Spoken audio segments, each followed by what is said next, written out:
So this week on Big Brother Chris, I'm talking about something that I deal with a lot, and I think that many of you might encounter, whether you're trans or in the LGBTQ community or just in general. I'm talking about online bullying or dealing with internet trolls or harassment of any kind online.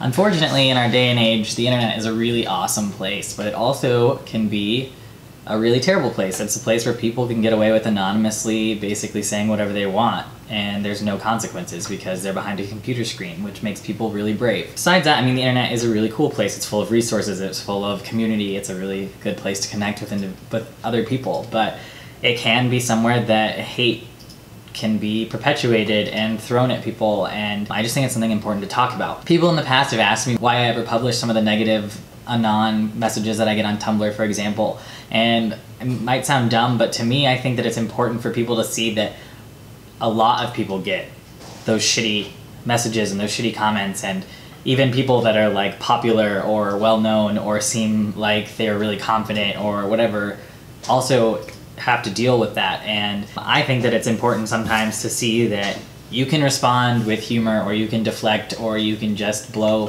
those people off, and also just know that they don't have anything worthwhile to say to you. So sometimes I will share those messages that I get with my followers, but most of the time I will approach them in the way that I'm going to advise you to do if you ever have to deal with someone who's bullying you online.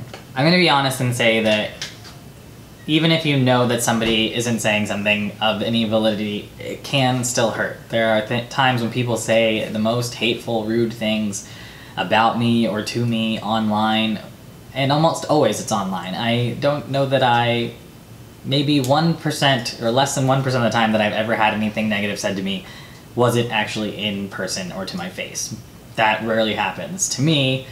And that's very surprising also considering where I live. I live in the South in a very conservative area. Not Austin, but Texas is very conservative. So I have not really ever encountered a lot of negativity in real life, and a lot of that is due to the fact that I live in the area that I do. I surround myself with people that I surround myself with. I am a trans masculine person, so I have more masculine privilege, and I am also not a person of color. So those all factor in. But all that being said, the internet is a lot more hateful place a lot of times. For example, a post of mine that was really popular on my Instagram page got shared on another page without my permission or without tagging me, which was actually really good because about 98% of the comments on that page that had over 500,000 followers, and this post got hundreds of thousands of comments on it, were negative, terrible, transphobic, hateful. Just every terrible comment that I could have ever imagined was on this post. And I don't know why I went through and read them all. I don't know why. I don't know. I tend to do that.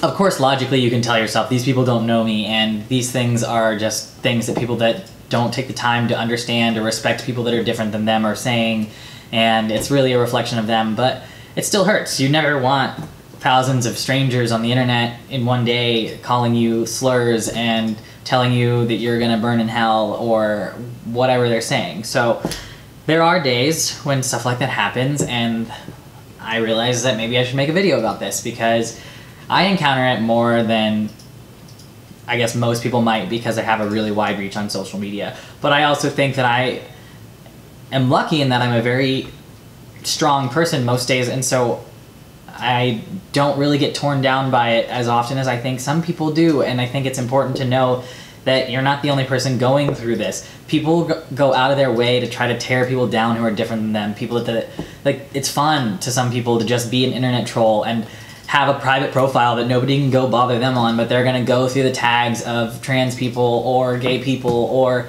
whoever and put shitty things and try to ruin your day. Don't let them. The best thing you can do is not engage with somebody that's trying to pick a fight with you, trying to tear you down. All they want is to get to you. They want a reaction. They want a rise out of you. If you don't engage with them, then they're not going to get what they want. And not giving them what they want is the first step towards beating them in their own game. You can report the profiles or pages or the individual comments from these people or from these bullies. And it's important to do this because you can flag these comments and flag these profiles, and on most social media sites like Instagram, Facebook, Tumblr, most of them have community guidelines that don't allow for harassment and bullying, any sort of hate speech, that sort of stuff. So if you can flag their comments, then they might lose the right to their profile, and that could keep them from perpetuating that hate on your profile as well as towards other people. So flagging those comments can be really important. Most importantly, I think that if somebody's going to come onto your page, especially repeatedly or aggressively or hatefully, just block them. We live in a day and age where if you don't want to see someone online, it's pretty easy to not see them. They're going to have to go way out of their way to see your page again, and at that point, that's harassment. They have a problem. You're doing what you need to do. So block their page, and basically on most social media outlets, that will ensure that they can't see you or what you're doing or what you're interacting with. If all of that doesn't help, you can always make your profile private if you're on Instagram, or make yourself not searchable on Facebook or on Tumblr or whatever. If that's not something that you want to do, then the things that I previously mentioned might be helpful. But if you make your stuff private, then only the people that you allow to see your page will be able to interact with you, and you can create a much safer space. You can also, on places like Tumblr, if you're getting a bunch of crappy messages, you can turn off things like the anon message feature. There have been times where I've definitely gone and disabled that because I got a slew of hate and I didn't want to deal with it. I usually leave my anon messages on because I think it's really important for some people to be able to ask questions anonymously so they can get the help that they need or resources, but they might be embarrassed to, you know, put themselves out there and reveal who they are. But sometimes people abuse that and they ruin it for everybody else, and so there'll be times where I just have to take a break, and I think that's okay. And I know people that will just take a break entirely from their social media, just, you know, to clear their head. Especially, I mean, if it turns into a place just people being hateful and negative and wanting to ruin your day and ruin your life. So that's okay if you need to take a step back. I think that it's important to take the time to notice the positive interaction that you get on your posts. I think, or many of us, are quick to dwell on negative things. It stands out when somebody calls you a name. It stands out when somebody goes out of their way to be hateful, but you might not notice every time that somebody says, wow, you look great, or I like your outfit so much, or any sort of compliment. So go out of your way to appreciate the goodness that is coming into your life from people who might follow you, who might interact with you. Counteract the negativity that you might experience here and there. For me personally, I know I do get some hateful comments, but for every one I get a dozen nice ones. So it's important for me to interact with those people that are nice and to comment back and to spread positivity to other people's profiles, because you never know what somebody's going through. You never know what somebody's day is like, and that nice thing you might say might be the best part of their day, or it might be the pick-me-up that they needed, or it might be what they need to counteract some negativity that they just encountered. So always know that people are fighting their own battles, and being positive and being kind is never overrated.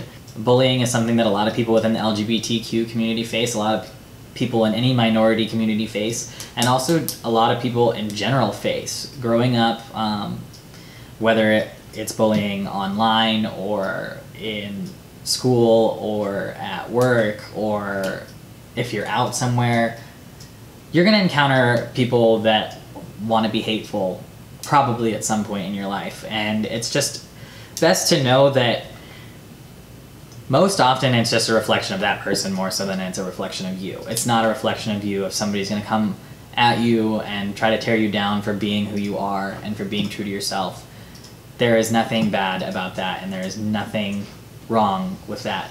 Everything is wrong with somebody that hates someone for loving themselves, and hates someone for being proud of themselves, and hates someone for being happy. So just try to remind yourself of that. I try to always remind myself that someone can only tear you down if they're below you, and if somebody goes out of their way to be hateful, what kind of person is that really? You know, so try to be somebody that people are happy to see come onto their page and interact with, and know that you're better than those people that might try to tear you down. And just try to keep yourself away from that if at all possible, and surround yourself with good people. That all might sound much easier said than done, and I definitely agree with you. There are times when I get down and I don't listen to my own advice, and I engage with people who are being assholes, and then I get upset because there is no talking reason to people who are bigots at heart. There's no educating some people, there is no reasoning with some people, and that that's okay. You will never see eye to eye with all people. You will never be something that everybody likes. I'm not for everybody. You may not be for everybody. As long as you make yourself happy and make those around you happy, and you are putting more good in the world than bad, then you're doing a pretty good job, and just try to be better every single day. So that is my advice for dealing with online hate, and I hope that you don't have to deal with hate ever, but if you do, know that I've got your back. I'm your big brother, and just don't let it get you down. So thanks for watching. So this felt like an appropriate shirt to wear today. This is our Don't Be Bitter, Be Better shirt from Flaunt Streetwear. Can you read it? Mm-hmm. Yeah. Mm-hmm. If you want this shirt or any of our other awesome shirts, it's Pride Month, so head on over to flaunt.com. That's FLAVNT.com. 15% of all sales go towards Spencer's Top Surgery fundraiser right now. We're about $1,000 away from reaching their goal, so it's a great cause, and you can get yourself some really awesome queer clothing and be unapologetically queer and happy and awesome and great looking. So